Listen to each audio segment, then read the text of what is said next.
রূপসা উপজেলা প্রেস ক্লাবের যুগ্ম সাধারণ সম্পাদক আবুল কালাম বাবুর পিতার মৃত্যুতে রূপসা উপজেলা প্রেস ক্লাবে দোয়া অনুষ্ঠিত হয়।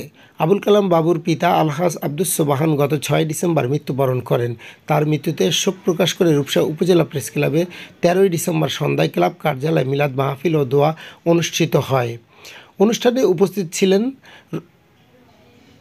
উপদেষ্টা পাবুল কুমার আশ ও ভিডিও কনফারেন্সের মাধ্যমে এ দোয়া অংশগ্রহণ করেন আব্দুস জব্বার শেখ, ক্লাবের সভাপতি জি এম আসাদুজ্জামান ও সিনিয়র সহসভাপতি এম মুর্শিদ আলী, সহসভাপতি মোশারেফ হোসেন, সাধারণ সম্পাদক ইউসা মোল্লা, যুগ্ম সাধারণ সম্পাদক আবুল কালাম বাবুল, কোষাধ্যক্ষ নাহিদ জামান, সাংগঠনিক সম্পাদক আব্দুল মজিদ শেখ, প্রচার সম্পাদক নাজিম সর্দার, ক্রিয়া সম্পাদক মাসুম সর্দার, ধর্ম বিষয়ক সম্পাদক মিলন মোল্লা, সাংস্কৃতিক বিষয়ক সম্পাদক আজিজুল ইসলাম, সদস্য মিলন সাহা, আব্দুল মান্নান, আহমেদ হোসেন সহ আরও অনেকে।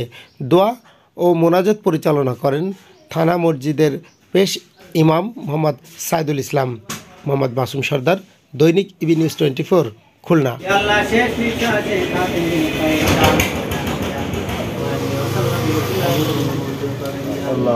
تقبل منا إنك أنت السميع العليم وتب علينا يا مولانا إنك أنت التواب الرحيم واجعل آخر كلمتنا عند الموت لا إله إلا الله محمد